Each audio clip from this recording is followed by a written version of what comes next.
I woke up at 5:24 this morning and stumble-waddled my way through the dark for yet another trip to the bathroom. I sat there on the throne, looking at myself in the bathroom mirror through vision hazy from sleep, and whispered out loud, "It's almost over." As soon as the words left my lips and drifted off into space, a mix of varied emotions weaved their way up from my toes to my belly, where my hands were interlaced. My fingers tensed as each emotion swept through and around me, each one squeezing tightly and then releasing me, much like the contractions I've been having since week 30.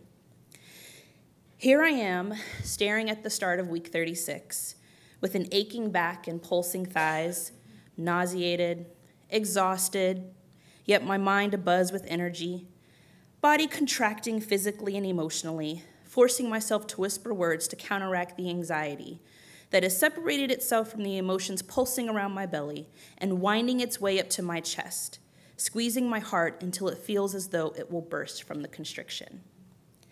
It's almost over. Underneath the anxiety, excitement and anticipation create a growing heat around my womb.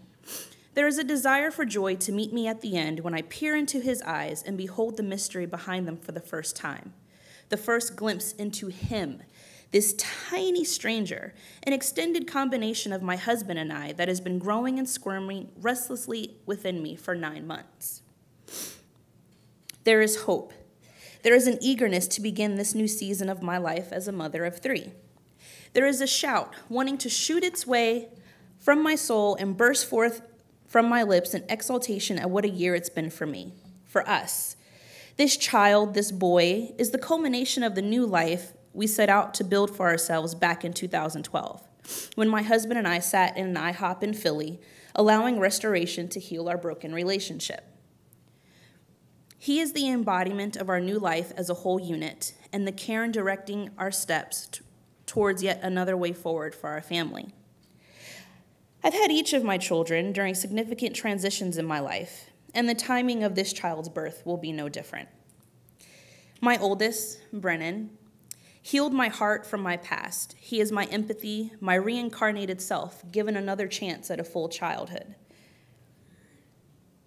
He showed me that I was capable at motherhood and at life. My second, Alex, is the one who challenged me in new and painful ways that were unexpected but necessary. His entrance into my life dug itself deep into my core and unearthed in me things that I had yet to see, shining a harsh light on what I needed to face and finally deal with. He shifted me as a woman, a mother, a believer. With him, I was forced to throw out all I thought I knew and carve out a new way of living and thinking. Alex taught me how to take care of myself and make my well-being a priority, a first for me. He pushed me up and into wholeness, my real self. I am the woman I am at this very moment because I birthed him. And here I am with this one, my last. My being twitches with eagerness to learn and explore the world through a third pair of eyes. There is also fear of what's to follow once we make our way back out through the hospital doors and back to our home, where the adjustment and shift of our family dynamic will begin to take shape, permanently rooting itself in our lives and in our family. Can I do it?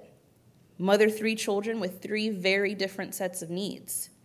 The boys, how will Alex adjust to the change and new presence, both as a 3-year-old and as a child who struggles with change and disruption of routine on the sensory level? How will Brennan feel as the oldest? So much of my focus has been on Alex and his therapies lately, I often wonder if I've given Brennan enough attention. And now with the newborn, I'm worried that he'll feel overlooked. What about my illness? Will I relapse? Will I catch it before it sucks me in? What if I can't get immediate appointments or calls in to my therapist and psychiatrist? Despite all of the knowledge, support, and awareness I have, despite knowing I'm not the same woman who suffered after having Alex, there is a lurking fear that sits and stares me directly in the eyes, reminding me of how stress, change, and motherhood all trigger my illness. So here I am at 5:24 in the early dark of morning, with foggy eyes squinting through the bright bathroom lights at my pregnant self, fingers tightly interlaced across my belly. Body and mind are engulfed in emotions that jar against each other as I sit breathing deeply and staring back at what has been and into what lies ahead. I feel new life rolling and jabbing in a space that is becoming too cramped. Baby and I are ready, but yet not ready, craving for it to be over, yet continue on because what's on the other side is still dark and unseen in a few areas. On the brink, yet we're still stuck in the space and feelings between old and new, waiting.